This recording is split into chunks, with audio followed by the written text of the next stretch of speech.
fiquei com essa missão, né, de começar o fórum, né, discutindo essas diferenças. Então, eu vou dar um pequeno passo atrás, né? Deixa eu me apresentar. Eu sou farmacêutica. Atualmente, estou coordenadora geral de gestão de protocolos clínicos e diretrizes terapêuticas. A área que eu coordeno é a área aqui do Ministério que é responsável por coordenar todo esse desenvolvimento de diretrizes clínicas baseadas em evidência. E aí, para falar, então, um pouco sobre isso, eu entendo que é necessário, então, a gente entender o que são essas diretrizes primeiro, né? Então, começando, né, após a incorporação de uma tecnologia, uma das etapas para a implementação é exatamente a elaboração ou atualização de uma diretriz clínica, né, se ela já existir. E o que são, então, essas diretrizes clínicas baseadas em evidência? Elas são documentos que incluem recomendações dirigidas a otimizar o cuidado que é prestado ao paciente. Elas são elaboradas com base em revisões sistemáticas das evidências científicas e elas usam, né, essa avaliação dos benefícios e danos de diferentes opções na atenção à saúde. O Ministério da Saúde, ele publica essas diretrizes clínicas baseadas em evidências sempre no contexto do SUS, e aí a gente tem que pensar no cenário que a gente tem para o SUS, né? Esses documentos, eles têm um papel que é orientador, mas também regulador e normativo, principalmente quando a gente pensa nos medicamentos lá do componente especializado da ciência farmacêutica, que todo mundo chama de alto custo. Ele é um documento que ele precisa ser aplicado em todo, né, o território, então nas 27 unidades federativas e também nos 5.570 municípios, e eles têm que estar alinhados com todas as outras legislações existentes, principalmente aquelas vinculadas às políticas de saúde. Então, a questão da assistência farmacêutica, também da atenção especializada, da atenção primária, eventualmente da vigilância. Então, tudo isso precisa ser articulado em um único documento. Hoje, a gente tem 4 tipos, né, 4 formatos dessas diretrizes que são publicadas aqui pelo Ministério da Saúde, que são os protocolos clínicos e diretrizes terapêuticas, também conhecidos como PCDT, as diretrizes diagnósticas e terapêuticas, que também são conhecidas como DDT, né, pelas siglas, também as diretrizes nacionais ou as diretrizes brasileiras e os protocolos de uso. Então, eu vou explicar um pouco a diferença desses 4 formatos. Então, os PCDTs, eles são documentos que eles são mais regulatórios, assim, eles estabelecem critérios muito claros, tanto para o diagnóstico da doença do agravo, também quanto ao tratamento que deve ser preconizado, e aí esse tratamento ele pode incluir tanto os medicamentos, como outros produtos apropriados para a saúde, quando couber, né? Mas também os tratamentos não medicamentosos, então, eventualmente, transplantes, questões de reabilitação, então, tudo isso está ali preconizado com critérios ou com orientações bem claras, né? Quando se trata de medicamentos, a gente também inclui as posologias que são recomendadas para esse uso, quais são os mecanismos de controle clínico, ou seja, como que eu consigo avaliar aquele paciente como profissional de saúde e entender que ele está tendo, né, ele tá tendo uma resposta adequada, apropriada. Como eu acompanho, então, isso, né, e verificando esses resultados terapêuticos, então, se a resposta não está adequada, o que eu posso fazer? Ou não estão adequados, então, como eu acompanho esse paciente e monitoro essa resposta. Então, tudo isso está no documento, e esse documento ele é seguido pelos gestores do SUS. Lembrando que ele é baseado em evidência científica e ele considera os critérios de eficácia, segurança, efetividade e custo-efetividade das tecnologias recomendadas. Já as diretrizes diagnósticas e terapêuticas, elas são exclusivamente voltadas às melhores condutas da área de oncologia. Então, a gente não tem DDTs que versam sobre outros temas que não sejam da oncologia, né? Elas também são baseadas em evidência científica, mas por conta do sistema diferenciado do financiamento, né, dos produtos e tratamentos em oncologia, essas DDTs elas acabam descrevendo tudo que pode ser oferecido ao paciente, né, considerando as evidências, e também a autonomia dos centros de atenção na escolha de cada opção, né? Então, da melhor opção para cada situação. Então, como os serviços eles têm essa autonomia, as DDTs elas acabam trazendo um panorama um pouco mais amplo, inclusive mencionando os medicamentos que eventualmente podem não ter sido incorporados ao SUS. Esse é um formato que hoje está sendo, né, abandonado, digamos assim, e esses documentos eles vêm migrando para aquele formato de PCDT que eu apresentei antes. Além desses 2 formatos, a gente também tem os protocolos de uso, que são documentos também normativos, mas que eles têm um escopo mais restrito. Então, eles também estabelecem critérios, parâmetros e padrões para a utilização de uma tecnologia em determinada doença ou condição. Então, ao contrário, por exemplo, de uma DDT ou de um PCDT que ele versa sobre a doença ou um agravo como um todo, o protocolo de uso ele fala sobre um medicamento ou um procedimento específico. Então, pode ocorrer que a gente tenha, eventualmente, uma PCDT ou uma DDT de uma doença e também tenha um protocolo de uso quando a gente tem que precisa de maior detalhamento para uma tecnologia. Então, esses documentos, eles se complementam de alguma maneira. E, por fim, a gente tem as diretrizes brasileiras ou diretrizes nacionais, que também são documentos baseados em evidência, mas que são norteadores das melhores práticas que são seguidas pelos profissionais e gestores. Algumas das nossas diretrizes, elas também são usadas pelo setor privado de saúde, não é algo obrigatório, mas é possível, enfim. E a diferença, digamos assim, das diretrizes brasileiras ou nacionais para os protocolos, para os CDTs, é que elas são muito mais orientativas do que algo de regulatório. Então, um exemplo que eu sempre dou são as diretrizes de parto. Né? A gente tem umas diretrizes, tem diretrizes de parto nacional e parto, né, cesariano, e aí, com isso, a gente traz as melhores práticas nessas duas situações, mas não é algo que os profissionais de saúde eles são orientados a seguir estritamente esse documento, até porque a gente sabe que essas situações têm peculiaridades em que um profissional vai ter que tomar decisões que extrapolam o documento, né? Então, trazendo esses 4 formatos, assim, agora vem como que a gente faz esses documentos, né? Então, na verdade, o formato que a gente, né, o método, perdão, que a gente usa independe do formato. Então, se é uma DDT, se é um PCDT, se é um protocolo de uso ou diretrizes nacionais, a gente vai seguir esse mesmo formato. E ele está estabelecido nas diretrizes metodológicas de elaboração de diretrizes clínicas, que é esse primeiro documento que eu estou projetando, e também no guia de elaboração de escopo para PCDTs. Embora o nome seja PCDT, na verdade, ele é usado para todos os outros formatos, né? Então, esse método, a gente usa o método que é estabelecido nesses documentos, sempre com o apoio de instituições parceiras, que são os NACs, né, Núcleos de Avaliação de Tecnologias em Saúde, que são parceiros da gente e sempre vinculados à Rebrates, que é a Rede Brasileira de Avaliação de Tecnologias em Saúde. E em todas essas diretrizes, a gente sempre tem uma equipe multidisciplinar nos apoiando. Então, a gente tem especialistas, sejam médicos ou de outras formações, além da própria interdisciplinaridade que a gente tem na própria equipe da CGPCDT e na equipe dos NATs também. E a ideia é justamente que a gente traga esses muitos olhares, né, dos profissionais e também dos pacientes, como eu vou falar depois, para que a gente consiga construir um documento que atenda às perspectivas, né, às expectativas de todo mundo e que a gente consiga contemplar o maior número de, né, quanto mais aspectos possíveis a gente conseguir.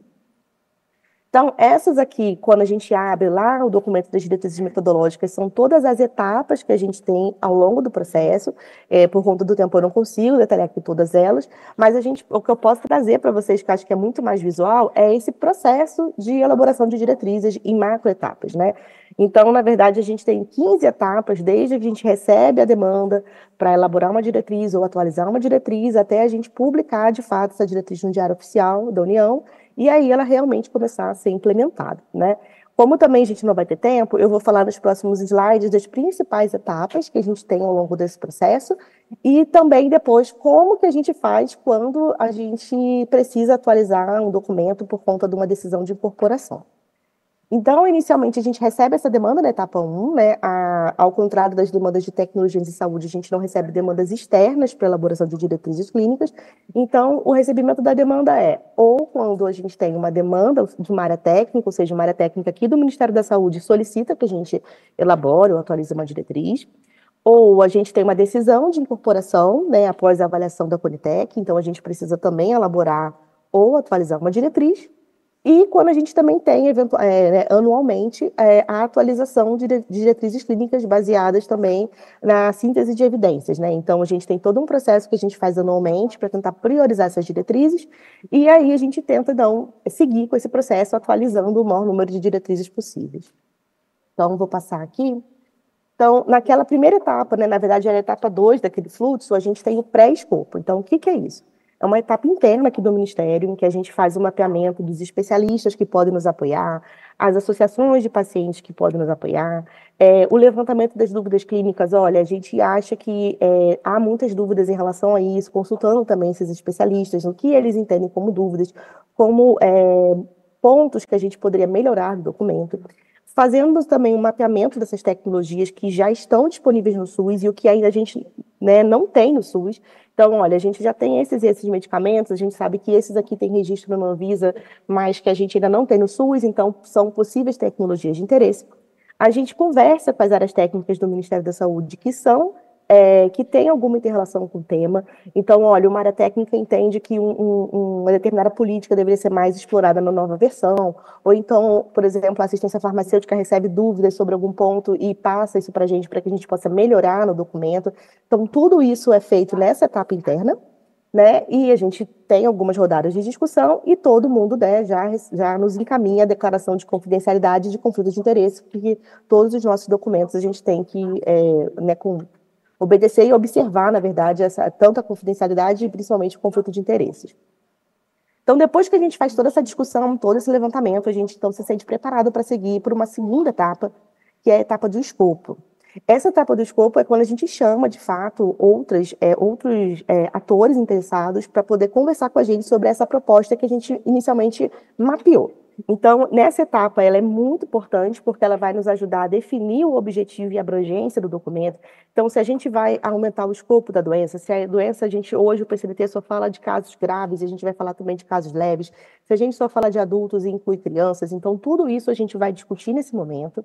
Ela envolve, né, todo mundo que já estava no pré-escopo, então as áreas do Ministério, o pessoal do grupo colaborador, que são lá os metodologistas do NATS e também os especialistas que são convidados para nos apoiar, outros especialistas externos que a gente mapeia, representantes de sociedades médicas e também representantes de pacientes. E aí esse é um momento também muito importante, porque os pacientes, eles às vezes se sentem acanhados de falar com tantos especialistas, enfim, na mesma reunião, mas é muito importante que eles participem, porque às vezes pontos que são simples para um profissional, e o paciente se sente com dúvidas, ou acho que aquilo poderia ser melhor explorado, enfim.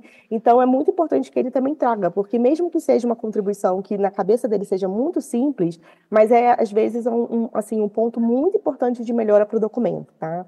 Então, a gente já teve várias situações aí ao longo da história, né, em que os pacientes chegavam com algumas ideias, enfim, algumas demandas que eram de fácil resolução, né? Algumas não são tão simples, mas outras sim, que é só uma questão de mudar a redação do documento. Então, esse é um momento muito importante de participação de pacientes também. Então, nesse momento de escopo também, de delimitação do escopo, a gente faz essa discussão, prioriza as dúvidas clínicas e os desfechos desejáveis e faz o delineamento, né, das perguntas de pesquisa. Nesse momento aqui também é quando a gente discute, por exemplo, existe um medicamento que hoje não está disponível no SUS. Então, esse é o momento da gente priorizar aquilo que realmente vai beneficiar o maior número de pacientes ou que tem uma eficácia e segurança mais bem comprovada, enfim, para que a gente possa, então, seguir, eventualmente, com uma demanda de avaliação de tecnologias à Conitec, como uma demanda interna oriunda do PCDT. Então, isso pode acontecer, a gente faz nesse momento essa priorização e a definição, então, da população que vai ser adequada para essa nova tecnologia, essa tecnologia, os desfechos, enfim, tudo é nesse momento que a gente desenha. E a partir disso, então, a gente segue com dois braços, né? A gente tem uma síntese de evidências para realmente a redação do documento, para aprimorar aquilo que a gente discutiu, e a gente tem um outro lado, que é quando a gente identifica que uma nova tecnologia não disponível do SUS precisa ser avaliada, então é necessário fazer todo aquele dossiê, né, semelhante com o que é feito com as demandas externas, para que a Conitec também faça a avaliação da tecnologia. Então, que inclui a síntese de evidências, a avaliação econômica e a avaliação de impacto orçamentário. Às vezes, a gente tem outras perguntas de pesquisa que não envolvem avaliação de tecnologias. Então, por exemplo, ponto de corte para um exame que os especialistas têm dúvida. A gente pode fazer uma revisão sistemática para isso, mas esse é um ponto de interesse que não depende de uma avaliação da Conitec. Então, por isso que são frentes de trabalho que se abrem separadamente, né? Uma para a elaboração desse dossiê e a avaliação da Conitec de todas as tecnologias que a gente priorizou, e outra que é justamente a síntese de evidências para outras perguntas e a construção inicial do PCDT. Então, quando a gente então tem a avaliação pela Conitec, né, das tecnologias, elas vão passar por consulta pública, né, vão ficar lá disponíveis, a gente volta, tem a avaliação final e a gente tem a decisão de recomendação ou não daquela tecnologia, né? E aí a gente tem que obedecer essa recomendação na redação da diretriz. Então, quando a gente finaliza todo esse processo de avaliação de tecnologias, a gente pode então seguir com a redação do documento, né? com as informações mínimas, como eu coloquei, articulação com as outras políticas de saúde do SUS, a inclusão das recomendações, ou seja, se a Conitec recomendou favoravelmente a tecnologia, a gente pode trazer isso para o documento com a recomendação também favorável. Se a Conitec dá uma recomendação desfavorável, o documento também tem que trazer a recomendação desfavorável. Todo esse processo é descrito lá no apêndice metodológico do documento e passa-se, então, por uma série de etapas de revisão aqui do documento internamente pelo Ministério, tanto pela equipe da CGPCDT, quanto pela Subcomissão Técnica de Avaliação de PCDT, que é uma subcomissão formada por vários representantes de várias áreas do Ministério. E aí, após todas essas etapas, a gente, de fato, leva aí sim o documento para apreciação inicial da Conitec. Ele também é disponibilizado em consulta pública, então ele fica lá para a sociedade contribuir por 20 dias, excepcionalmente por 10 dias. Tudo que a gente recebe de contribuição é lido e avaliado, e caso seja necessário e viável, esses ajustes são realizados no documento. Então, por exemplo, quando a gente super entende quando os pacientes trazem contribuições do tipo, eu gostaria que o medicamento tal estivesse sendo recomendado. Mas se a Conitec, por exemplo, não avaliou, ou se a Conitec deu uma recomendação desfavorável, a gente não pode trazer isso como uma recomendação para o documento. Então, a gente não consegue acatar esse tipo de contribuição. Mas outras contribuições são muito importantes e bem-vindas. Então, eventualmente, pontos que não estão muito claros no documento, eventualmente, se, olha, eu acho que esse trecho aqui pode contradizer um outro trecho. Então, tem outras informações da diretriz que são muito importantes também, e que depois de publicado isso pode gerar, inclusive, repercussões, como dificuldades de interpretação, dificuldades, inclusive, de acesso a algum medicamento. Então, é muito importante ter esse olhar também no momento da consulta pública. Então, tudo isso é feito, a gente retorna para a Conitec para a recomendação final, e aí, caso a Conitec aprove, o documento é encaminhado para o Ministério da Saúde, para aprovação dos secretários, e aí sim é publicado no Diário Oficial da União. Doutora Marta, desculpa interromper. Já perdi o prazo? Não, está acabando, gente, desculpa, falo muito.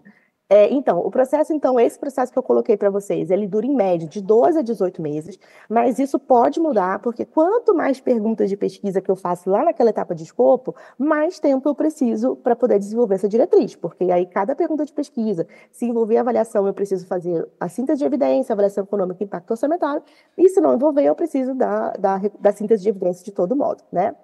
E aí, né, a conta não bate, porque quando eu tenho uma demanda de incorporação da diretriz, né, de incorporação de medicamento, perdão, eu preciso fazer uma diretriz nova ou atualizar em 180 dias para poder ser disponibilizado. Então, não dá tempo de fazer esse fluxo completo. E aí, nesses casos, a gente adota um fluxo rápido em que a gente omite, se vocês estão vendo aí, eu pintei de cinzinha, né, todas aquelas etapas em que a gente entende que não dá tempo da gente fazer, justamente para acelerar o processo. Então, a gente faz uma reunião de escopo, um alinhamento, muitas vezes interno, eventualmente a gente chama convidados externos para poder dar uma robustez mais ao documento, mas nem sempre dá tempo. A gente não tem oportunidade de fazer avaliações de outras tecnologias nesse processo, e aí, a partir da etapa 9, ela tem que seguir todo o trâmite normal, porque a gente precisa levar para a Conitec, para a consulta pública e tudo mais. Então, é um processo que a gente tenta fazer o nosso melhor para cumprir o prazo de 70 dias. Então, só para finalizar aqui os últimos slides, como a sociedade pode ajudar na construção dessas diretrizes, então, trazer esse relato de dificuldades que o paciente, enfim, o grupo de pacientes encontrou durante a sua trajetória, o relato de uso de uma tecnologia, aspectos que identifica como barreiras ou facilitadores do acesso, outros aspectos que gostaria que fossem contemplados ou melhor descritos no documento, aspectos que o documento não está claro, tópicos que o documento talvez vigente não aborda e que poderiam ser, né, incluídos, considerados. Então, tudo isso é muito importante, mesmo, e vejam que, eventualmente, isso nem envolve a incorporação de uma nova tecnologia, mas que podem aprimorar outros trechos do documento que também são muito importantes. E aí, só para finalizar, então, só para lembrar que a publicação da diretriz clínica é só uma das etapas para a implementação da diretriz, então tem outras que a gente vai discutir, né, com os próximos palestrantes, e que esse desenvolvimento de uma diretriz clínica, ele possui muitas etapas, justamente para que o documento final, ele reflita as necessidades, as perspectivas e as expectativas de todo mundo que vai usá-lo. Então, profissionais de saúde, pacientes, gestores e todos os outros atores envolvidos. Então, é muito importante que a gente tenha uma participação e uma participação qualificada de todos os interessados ao longo desse processo. Então, eventualmente, numa consulta pública, se a gente tiver várias contribuições iguais, a gente entende o recado que a sociedade está dando, mas, eventualmente, a gente não consegue atendê-lo quando envolve uma avaliação de uma tecnologia que não foi recomendada, enfim. E outros aspectos que a gente entende que são importantes, às vezes, ficam de fora, né, e que vão depois impactar diretamente o fornecimento do medicamento e a implementação tanto da diretriz quanto da tecnologia. Então, acho que esse era o meu último slide. Muito obrigada a todos. Desculpem que eu falo rápido, eu espero ter cumprido aqui meu tempo dos 15 minutos.